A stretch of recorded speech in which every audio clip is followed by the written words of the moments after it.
Picture it. Creation was picture perfect. A literal paradise, beauty beyond all worth, divinely designed with their joy in mind.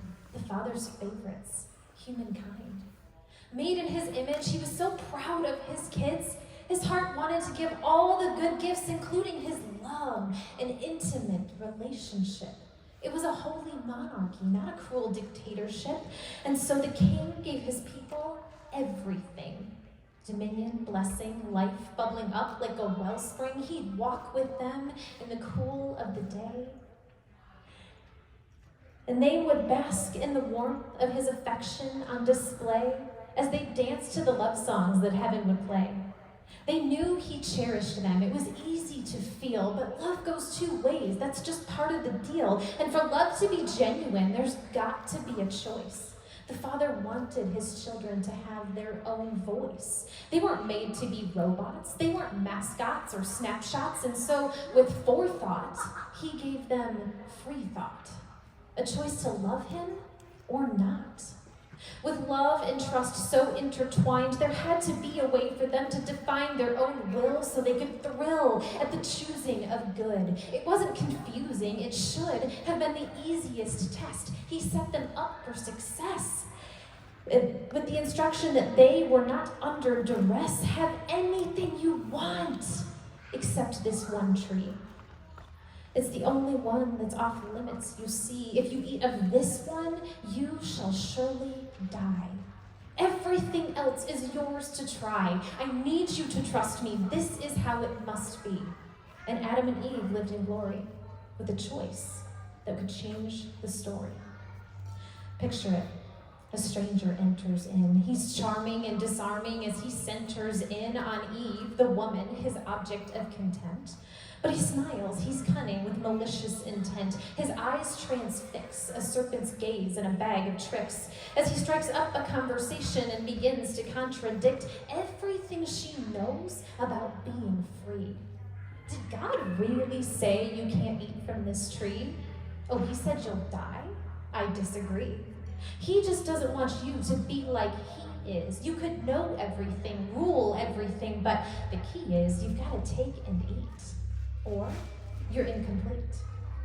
A flicker of doubt, Eve was confused. Who should she trust? What should she choose? Suddenly, temptation looked so good.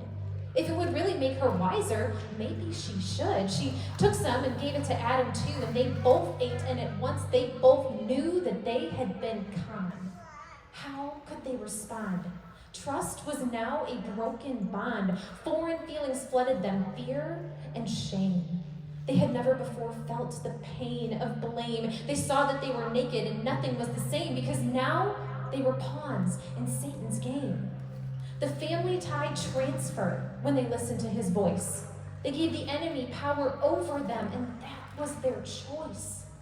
It's a hard truth, but one that we have to convey. We each belong to the voice that we obey. One act of rebellion, it changed our DNA. The new nature is no longer neutral, it is now sin-stained. Filled with fear, the couple, they ran and hid. Guilty, they wanted far off the grid, but their father pursued, even in the face of their rejection, with a question: where are you?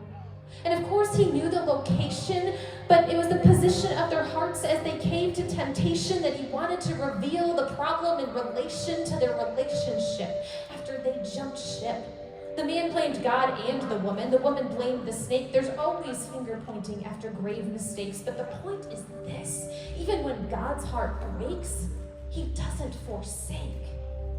Now, why did this have to happen at all? How could the Father have let them fall? Well, if he would have intervened, then it wouldn't have been their call. And as much as he wanted to protect them, he wanted their free will most of all. And yet this free will choice made them captive slaves. The enemy now controlled their days. The perfect climate became dark and hostile. Enter in the gospel.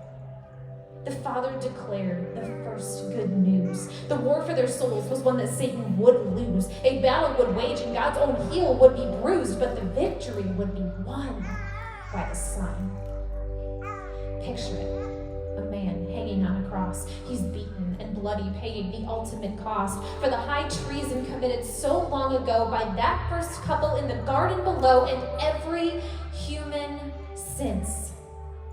The first forbidden fruit tree brought separation. It looked like freedom, tasted like condemnation. But this tree where that man hung made a declaration. The perfect Son of God secured our salvation. And as the words, "It is finished," were spoken, the serpent's spell over the human heart was broken. Picture it.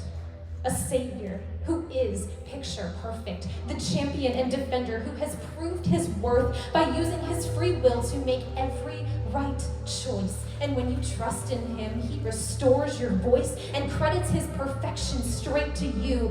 Now it's who you know, not what you do. You're redeemed and restored by a peace that should have been impossible. And that's the gospel.